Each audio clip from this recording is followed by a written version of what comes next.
మోస పద్ధతి వదిలేయాల్సిన అవసరం ఇది. మీరు చెప్పింది. మోస పద్ధతి మారాలి. వదిలేస్తే కొంచెం బ్రెయినీతో పని చేయగలిగితే దిగుబడి పెరుగుతుంది. ఒక్కటి తెలుసుకోవాల్సింది ఏంటంటే, నేను ఇది ఒక నానుడిగా చేసుకోవాలా రైతులు అని చెప్పేసి పెడుతున్నా.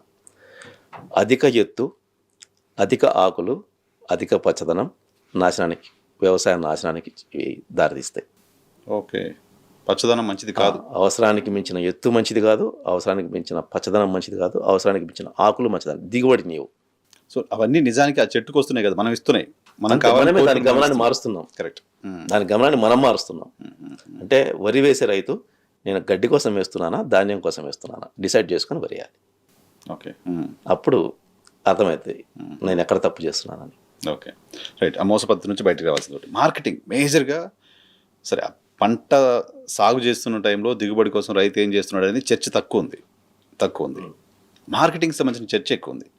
ఇంత పెద్ద గ్లోబల్ మార్కెట్ కదా ఇండియా, మొత్తం ప్రపంచానికి పెద్ద మార్కెట్, 140 కోట్ల మంది జనాభా ఉన్నారు. సో ఇంతమంది మార్కెట్ ఉన్నా ఫుడ్ గ్రెయిన్స్కి ధరలు లేకుండా పడిపోయే పరిస్థితి ఎందుకు ఉంటుంది ఇండియాలో? ఇక్కడ కారణం ఏంటంటే, ఇంటర్నేషనల్ మార్కెట్స్లో ఎక్కడైనా చూసినప్పుడు అంటే దిగుబడి చేసుకున్న దేశాలు చాలా ఉన్నాయి. వ్యవసాయం భూమి లేకపోవచ్చు, అక్కడ పండించడానికి అవకాశాలు లేకపోయిన దేశాలు చాలా ఉన్నాయి. బాగా రిచ్ కంట్రీస్ అన్ని ధనిక దేశాలు ఎక్కువ దిగుబడి చేసుకుంటూ ఉంటాయి.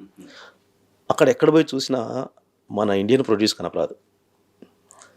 మన ధాన్యాలు లేకపోతే మన కూరగాయలు మన పండ్లు కనిపించవు. ఎక్కువ వేరే దేశాలే కనిపిస్తాయి తప్పనిచ్చి మనకి చాలా అడపా కనిపిస్తుంటాయి. అంటే ప్రపంచ మార్కెట్లో మనం ఆల్మోస్ట్ లేమనే చెప్పుకోవాలి. మొత్తం ఇండియాలో 70% ఫార్మర్స్ ఉన్నారు. ఫార్మర్ పైన డిపెండ్ అయిన కంట్రీ ఉన్నారు. బట్ వరల్డ్ మార్కెట్లో మనం లేం. అంతేందుకు పక్కన దుబాయ్లో కూడా మనం లేం. దుబాయ్ మార్కెట్లో కూడా మనం లేం. ఎమిరేట్స్కి సంబంధించిన పెద్ద మార్కెట్ ఉంది, అల్ అవేరా అనే మార్కెట్, అక్కడ కూడా మనం లేం. Neighbour country. మనకు ఈ దేశం నుంచి ఆ దేశానికి 4 hours షిప్ వెళ్ళిపోతుంది. అటువంటి దేశంలో కూడా మనం లేం. వేరే దేశాలు ఉన్నాయి. ఈవెన్ చైనా కూడా చాలా డిస్టెన్స్ ఉంటుంది దుబాయ్కి. మనతో పోల్చుకుంటే వాళ్ళు డబల్ కంటే ఎక్కువ పడుతుంది వాళ్ళకి ట్రావెలింగ్. అటువంటి చోట, అటువంటి సిచ్యుయేషన్లో కూడా వాళ్ళ దగ్గర నుంచి ఎక్కువ ఉంది. నిజానికి మన దగ్గర నుంచి ట్రావెల్ టైం తక్కువ, ట్రాన్స్పోర్టేషన్ కాస్ట్ తక్కువ, మన దగ్గర నుంచి తీసుకోవడానికి ఇంట్రెస్ట్ చూపించాలి. కానీ ఆ ఇంటర్నేషనల్ మార్కెట్లో మనం లేకపోవడానికి కారణం ఏంటంటే, ఒకటి గవర్నమెంట్ ఇన్స్టిట్యూషన్స్ ఏవి ఫార్మర్కి సపోర్ట్ చేయకపోవడము, ఆ అవేర్నెస్ క్రియేట్ చేయకపోవడము, ప్రాసెసింగ్ ప్లాంట్స్ లేకపోవడము. అంటే అట్లీస్ట్ ప్రతి విలేజ్లో వాషింగ్, గ్రేడింగ్, ప్యాకింగ్ యూనిట్స్ కూడా లేవు. వాషింగ్ అంటే పంటను తీసుకున్న దాన్ని వాష్ చేసి నీట్గా గ్రేడింగ్ చేసి ఒక మంచి ప్యాక్ చేస్తేనే దాన్ని ఎక్స్పోర్ట్ చేయగలుగుతాం. ఓకే. సో మన వాళ్ళు పండించినంతసేపు మన రోడ్డు సైడ్ బండ్ల మీద నమ్ముకోవడానికి పనికి వస్తుంది తప్పనిచ్చి, మెజారిటీ మనం పండిస్తున్న ఉత్పత్తులు ఏవి కూడా దాన్ని మంచిగా వాష్ చేసి గ్రేడింగ్ చేసి ప్యాక్ చేసి నీట్గా ఒక మంచి బ్రాండ్తో ఇంటర్నేషనల్ మార్కెట్లో తీసుకెళ్లేది మన దగ్గర చాలా చాలా తక్కువ. ఒక ప్రొడక్ట్ తయారు చేస్తున్న వాళ్ళు ఎలా మార్కెటింగ్ చేసుకుంటారో కైండ్ ఆఫ్ మార్కెటింగ్ ఫార్మర్ కూడా చేయాలి. అంటే ఒక 3-4 ప్లేసెస్లో ఇండియాలో జరుగుతుంది. అది నాసిక్ సరౌండింగ్స్ కానివ్వండి, తర్వాత హర్యానా, కొన్ని ఏరియాలో పంజాబ్, తర్వాత మధ్యప్రదేశ్లో కొద్దిగా రత్లాం ఏరియా, ఇటువంటి చోట్ల, కొన్ని చోట్ల పూణే సరౌండింగ్స్ వాళ్ళు చేస్తున్నారు. అందువల్ల అక్కడ ఫార్మర్స్ కొద్దిగా ధనికంగా కూడా ఉన్నారు, ధనవంతులుగా కూడా ఉన్నారు. వాళ్ళు ఏంటంటే లోకల్ మార్కెట్లో అమ్మాల్సిన పంటను ఏది పండించట్లేదు. వాళ్ళు ఎక్స్పోర్ట్స్ మీదనే దృష్టి పెట్టారు. ఇంటర్నేషనల్ మార్కెట్ టార్గెట్ పెట్టుకొని ఆ పంటలే పండిస్తున్నారు. వాటినే వాళ్ళు ఒక 10-15 మంది రైతులు కలవడము, దాన్ని ఎక్స్పోర్ట్ చేయడము, లేదా ఎక్స్పోర్ట్ చేస్తున్న కంపెనీని అప్రోచ్ అయిపోయి వాళ్ళతో కాంటాక్ట్ పెట్టుకోవడము, మార్కెట్కి పంపించేసుకోవడం, ఎక్స్పోర్ట్ ఇంటర్నేషనల్ మార్కెట్కి పంపించుకోవడం. గవర్నమెంట్తో సంబంధం లేదు, అసలు గవర్నమెంట్ ఇన్వాల్వ్మెంట్ లేదు. ఎప్పుడైతే రైతు గవర్నమెంట్ వైపు చూస్తూ వ్యవసాయం చేస్తాడో ఎప్పటికీ బాగుపడ్డాడు. వదిలేయాలి గవర్నమెంట్ని, సంబంధం లేదు. నీకు కావాల్సింటే వాటి నుంచి కావాల్సిన విధానాల మీద పోరాడి స్వేచ్ఛను కోరుకో, అంతే. నువ్వు మార్కెటింగ్ చేస్తే స్వేచ్ఛను కోరుకో, అంతే. మార్కెట్కి నీకు స్వేచ్ఛ కావాలి, దాని మీద పోరాటం చేసి నీకు నీ ప్రొడక్ట్ని ఎప్పుడు ఆపడానికి ప్రభుత్వానికి అసలు హక్కే లేకుండా చేసుకున్నప్పుడు ఖచ్చితంగా ఇంటర్నేషనల్ మార్కెట్లో మన ఉత్పత్తులన్నీ ఉంటాయి, మనకు మంచి ధరలు వస్తాయి. సో ఇంటర్నేషనల్ మార్కెట్కి మనకు వ్యత్యాసం చాలా ఉంటుంది. సో దానివల్ల చిన్నగా వ్యవసాయం చేస్తున్న దేశాలు కూడా మంచిగా సంపాదించుకుంటున్నారు ఫార్మర్స్. మనం అది చెయ్యకనే మనం ఎంత కన్జ్యూమ్ చేస్తాం. డొమెస్టిక్గా మనం ఇక్కడ పండిస్తున్న పంటలు మనమే తినాలంటే ఎక్కడ తింటాం? అది గోడౌన్లలో, ప్రభుత్వ గోదాముల్లో కుళ్ళిపోయి తర్వాత మళ్ళీ పడేసి. ఎందుకు పనికి రాకుండా ఇట్లా అయిపోతుంది.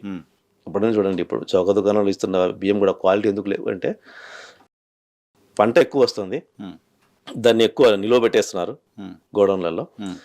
ఏ 3 ఏళ్ళదో 4 ఏళ్ళదో ఈ ఇయర్ ఇస్తుంటారు అనమాట. అవును. సో దానివల్ల అది తినడానికి కూడా కష్టంగా ఉంటుంది. ముఖ్యంగా రైతు మార్కెట్లో దెబ్బతినడానికి కారణం ఈ సబ్సిడీలో ఇస్తున్న బియ్యం, గోధుమలు కూడా ఒక కారణం ఖచ్చితంగా. సో ప్రభుత్వాలు సబ్సిడీలో ఇవ్వకూడదు అంటారు? ఇవ్వకూడదు. దానికోసమే వాళ్ళు నియంత్రణ పెట్టారు. ఇప్పుడు సపోజ్ బియ్యం ఉంది, మనకు ఎన్టీ రామారావు గారు బియ్యం 2 రూపాయల కిలో బియ్యం ప్రవేశపెట్టినప్పుడు అందరూ అద్భుతం అనుకున్నారు. 80s కదా అది 80sలో 40 years బ్యాక్ ఆయన ఇంట్రొడ్యూస్ చేసినప్పుడు 6 రూపాయలు ఉంది మార్కెట్లో. 6 రూపాయలు ఉంది. 6 రూపాయలు ఉంది. 2 రూపాయలకి ఇచ్చినప్పుడు చాలా బాగా ఇచ్చారు. అంటే ఆయన 70% భరించి 30%లో ఇచ్చాడు పేదలకి బియ్యం. అదే రేషియోలో కొనసాగించాలి. కానీ ఇంటర్నేషనల్ మార్కెట్లో 80 రూపాయలు 90 రూపాయలు బియ్యం అంటే 1 రూపీకి ఇస్తే ఎట్లను? ఆ 1 రూపీకి ఇవ్వడం కోసం ఏం చేస్తున్నాం? కొద్దిగా ధర రాగానే ఎక్స్పోర్ట్ ఆపేస్తున్నాం. ఓకే. అంటే ప్రభుత్వాలు 80 రూపాయలు 90 రూపాయలు పెట్టి కొన్ని రూపాయికి అందించలేవు కదా, అంత భారం భరించలేవు కదా. సో ఆ భారాన్ని తగ్గించుకోవడం కోసం ఎక్స్పోర్ట్ ఆపేస్తాయి. ఇక్కడ మార్కెట్లో ఇక్కడే ఉంటుంది సార్, ఇక్కడే సర్క్యులేట్ అవుతుంది. రైతు దగ్గర నుంచి కొనుగోలు చేసి ఇలా 40 రూపాయలకు అట్లా వచ్చేస్తుంది. సో ఆ 39 రూపాయలు భరించి రూపాయికి ఇచ్చేస్తున్నారు. సో వాటి వల్ల రైతుకు డైరెక్ట్గా నష్టం జరుగుతుంది. బాగా నష్టం జరుగుతుంది. పోనీ అవన్నీ తింటారా అంటే తినరు. దాన్ని మళ్ళీ రీసైకిల్ చేసి వేరే వాడు మళ్ళీ దాని మీద లాభం తీసుకుంటాడు. ఫైనల్గా ఇలా జరుగుతుంది. అప్పటి నుంచి ఈ గోధుమలు, ఈ తర్వాత బియ్యం ఇంత తక్కువ ధరకి ఇవ్వడం కోసం వాటిని ఎక్స్పోర్ట్ని ఆపేస్తూ, కొంచెం ధర పెరగగానే ఎక్స్పోర్ట్ని ఆపేస్తూ ఆ 40-50 రూపాయలకే తీసుకొని మళ్ళీ తిరిగి 1 రూపీకి ఇవ్వడం కోసం ప్రభుత్వాలు చేస్తున్న ఇదొక గేమ్ ఇది. సో ఇది రైతుకు అర్థం కావట్లేదు. సో మాకు కనీస ధర ఇవ్వండి, కనీస మద్దతు ధర ఇవ్వండి అని చెప్పేసి అంటుంటారు. కానీ అసలు గేట్లు ఓపెన్ చేయండి, గ్లోబల్ గేట్స్ ఓపెన్ చేయండి. ప్రభుత్వం నువ్వు అడిగేది ఏంది? అవసరమేంది? వీళ్ళ దగ్గర నువ్వు యాచించాల్సిన పని ఏంటి? ఖచ్చితంగా నీకు 70-80 రూపాయలు వస్తుంది ఓపెన్ చేస్తే. సో అది ఎవరికి, దాని మీద ఎవరు పట్టట్లే రైతులకి. ప్రపంచ దేశాల్లో ఎక్కడైనా రైతులు మాకు ధర ఇవ్వండి అని కొట్లాడాలు ఉన్నాయి? లేదు, అసలు లేదు. ఎందుకంటే వాళ్ళకి స్వేచ్ఛ ఉంది. వాడు బయట అమ్ముకుంటాడు. సో బయట అమ్ముకుంటున్నాడు కాబట్టి ఆ స్వేచ్ఛ ఉంది కాబట్టి పడిపోయినా వాడు ప్రభుత్వాన్ని నిందించడానికి లేదు. ఎక్కువ లాభం వచ్చినా నాపేవాడు ఎవడు లేడు కాబట్టి. కొన్ని క్రాప్స్కి బయటకు పంపించడానికి రెస్ట్రిక్షన్స్ లేవు. వరి పైన అటువంటి రెస్ట్రిక్షన్ ఉందనుకోండి, వరి, గోధుమలు ఉందనుకోండి, అది ఆపి ఫార్మర్ వేరే క్రాప్ వీటి మీద ఉన్నాయి కమర్షియల్. అందుకే వీళ్ళు తెలివిగా నాసిక్లో ప్లస్ ఈ హర్యానాలో వీళ్ళు వాళ్ళు ఖచ్చితంగా రైతులు తెలుసుకునే వాటి జరిగిపోరు. వాళ్ళు ఏం క్రాప్ చేస్తున్నారు? వాళ్ళు కొద్దిగా క్యాప్సికమ్ అని, దానిమ్మ అని ఇవన్నీ డిఫరెంట్గా వెళ్ళిపోతారు. క్యారెట్ వీటికి వెళ్ళిపోతారు. వాటిని కొద్దిగా ప్రాసెస్ చేసుకొని నీట్గా ప్యాక్ చేసి, ఈవెన్ దానిమ్మ కూడా కెర్నెల్స్ దాన్ని ఓపెన్ చేసి దానిమ్మ విత్తనాలు ఓపెన్ చేసి ప్యాక్ చేసి నీట్గా. సో అంటే వాల్యూ అడిషన్, అదే మన ప్రోడక్ట్ మనమే వాల్యూ యాడ్ చేయడం. సో ఇప్పుడు ఒక మాల్లో దానిమ్మ కాయ కొన్ని బదులు మంచి కలర్లో ఉన్న విత్తనాలు కనపడ్డాయి అనుకోండి, ఉలిచిపెట్టిన విత్తనాలు ఉన్నాయనుకోండి, అది కొద్ది ధర ఎక్కువైనా సరే వచ్చేస్తాడు. వాడు ట్రాలీలో వేసుకుని వెళ్ళిపోతుంటాడు, ధర చూడడు.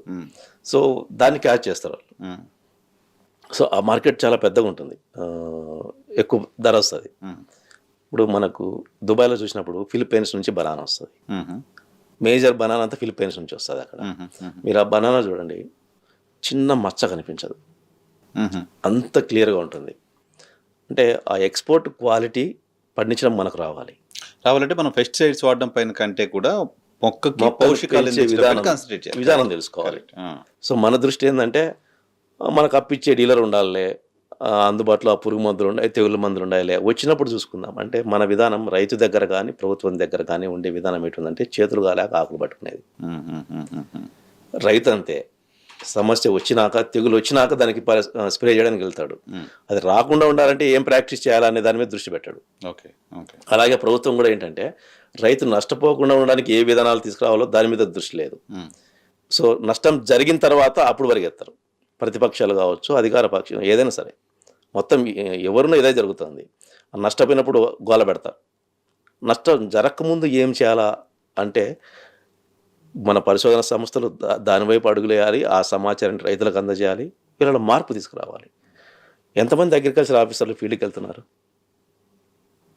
అసలు విలేజెస్కి వెళ్తున్నారా? ఫస్ట్ ఆఫ్ ఆల్ అంటే ఒక అగ్రికల్చర్ ఆఫీసర్ని బేస్ చేసుకుని గ్రామంలో వ్యవసాయం జరగదు. అగ్రికల్చర్ ఆఫీసర్ దేనికంటే పంట నష్టపోయినప్పుడు ఎవరైనా రాస్తారా ఇస్తారా ఇది ఉంది. లేదా, విచిత్రం లేకపోతే అదే. విత్తనాలు వేయడానికి, పంట యూరియా నష్టాలు, వేయడానికి ఏమన్నా స్లిప్ ఇస్తారా? సబ్సిడీలు, వీటికి పనికొస్తున్నారు వాళ్ళు అంతే.